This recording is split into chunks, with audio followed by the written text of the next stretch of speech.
Magandang araw po. Ganito lang po mag-encode ng groceries or additional items sa POS.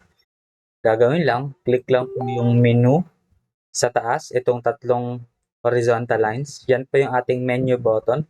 Click lang po yan. Then select natin yung management. Then click lang po yung products. Now, since different category po siya compared sa mga existing natin na mga coffee shop na mga menu, gagawin lang po, create lang tayo ng new group or new category. So, depende na po sa atin yan kung anong ipapangalan natin. Pero I recommend na yung main category muna natin ay grocery. So, let's say grocery.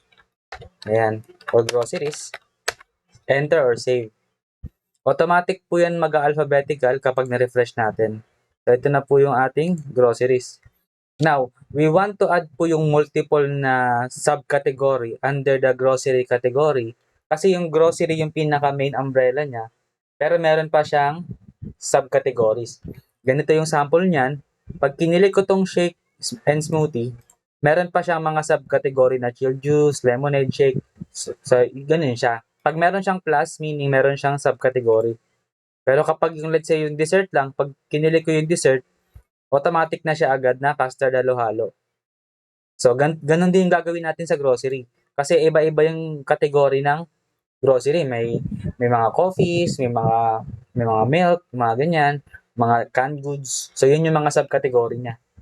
Gagawin lang, click lang ulit yung make sure na nakaselect yung grocery and then click yung new group.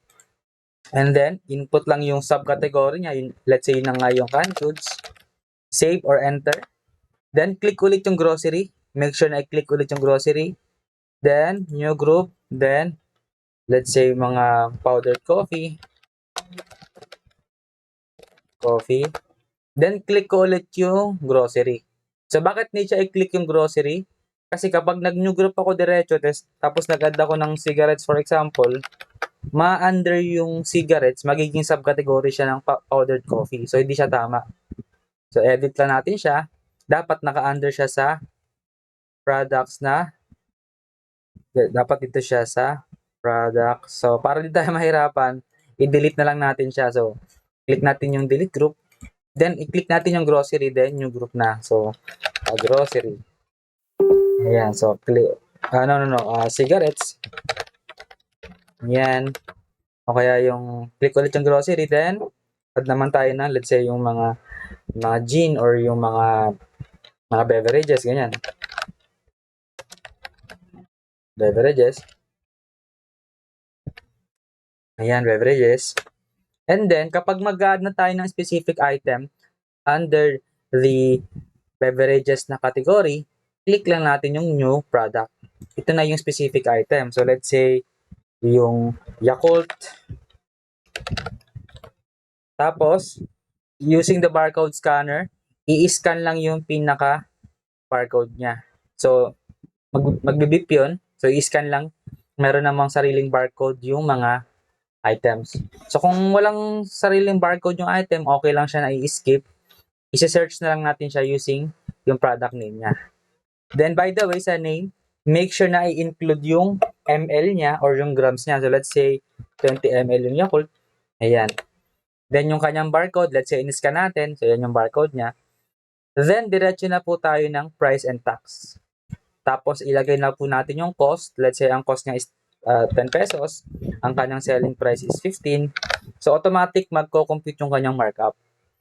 Pwede rin tayo mag-price ng ganito. Kumbaga, let's say, ang cost niya is 10. Ang gusto natin is 20% lahat ng yung markup niya sa lahat ng mga beverages. So, 20.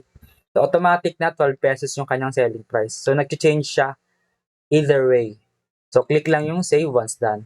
Then, mag-add ulit tayo ng beverages. New product lang ulit. Let's say C2 na apple, 350 ml. So, ganyan yung pag-name niya. Kapag grams naman, 350 grams naman siya. So, G siya.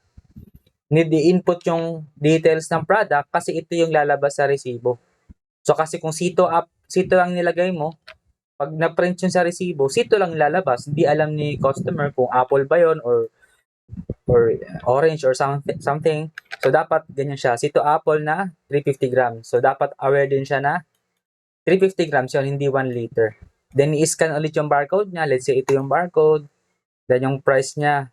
Let's say, ang cost niya is 20. Ang kanyang selling price is 35. Yan. So, click lang yung save once done. If gusto natin na meron palang stock warning yung item, click lang yung stock control. And then, i-enable lang yung low stock warning. Lagyan natin ng 5. Meaning yan, kapag 5 na lang and below yung items, automatic na yan siyang magwa-warning. So, low stock warning siya. So, kapag naging 5 or below na lang yung kanyang inventory, magwa-warning na siya. Kapag 6 and above, hindi pa. So, yan siya. So, click lang yung save. Then, kapag cigarettes naman yung i-add natin or yung canned goods, click lang yung canned goods na category, new product, tapos Ligo, original or yung green. I-scan yung barcode niya. Ang kanyang cost is 15, ang selling price niya is 25. Stock control niya is dapat pag 5 na lang siya and below, magwa-warning na. So, itong low stock warning option na lang yan. Hindi naman siya required. Once done, click lang yung save. So, repeat the same process lang po hanggang sa matapos yung product list. Now, ang next step mo, dito naman tayo sa stock. So, refresh lang natin para mag-load yung mga pinang-input natin. So, ito na yung grocery. So, as you can see, meron na siyang plus, meaning meron siyang mga subcategory. So, yung subcategory niya ay beverages, canned goods, cigarettes, powdered coffee. Then, kapag tinignan natin siya sa main screen, ito na yun siya, grocery. Then, kapag gusto nyo lagyan siya ng image, right-click lang, then select image lang. Pag kinilik ko rin yung category, meron pa siyang subcategory na beverages, saka yung canned goods. So, yung cigarettes, saka yung isang category, hindi pa siya nag-a-appear kasi wala pa siyang products na na-inputan. So, yung meron lang category na may products, yung lalabas. So, ito na yun siya. Kaya ko sinabi na dapat subcategory lang yung canned goods saka beverages para hindi siya magulo sa screen. Kasi kapag hindi tayo nag-subcategory, magiging magulo yung ating screen. So marami na siya dito. May Ligo, may C2, may Yakult, may sigarilyo. Iba-iba na siya. So para hindi siya magulo, tignan, okay na yung sa coffee shop. Ganyan ang itsura niya. Pero pag grocery, i-click yung kanyang category. Then saka siya i-search. Alternatively, pwede rin tayo mag-search dito since grocery siya. Kapag marami na yung mga subcategories, hindi na natin siya may isa-isa. So, ang gagawin, meron tayong shortcut. Pwede tayo mag-search ng barcode sa taas. I-scan lang. O kaya, pwede natin siyang hanapin. So, by typing yung name. So, Yakult, lalabas na yan siya. O yung Ligo. Ayan. Or yung C2 natin. So, type lang C tsaka 2. Ayan, lalabas na siya. Now, yung sa inventory naman niya, yung sa quantity, dito lang tayo sa stock. Then, punta tayo ng grocery. Now, bibilangin na natin kung ilang piraso yung Yakult sa ref.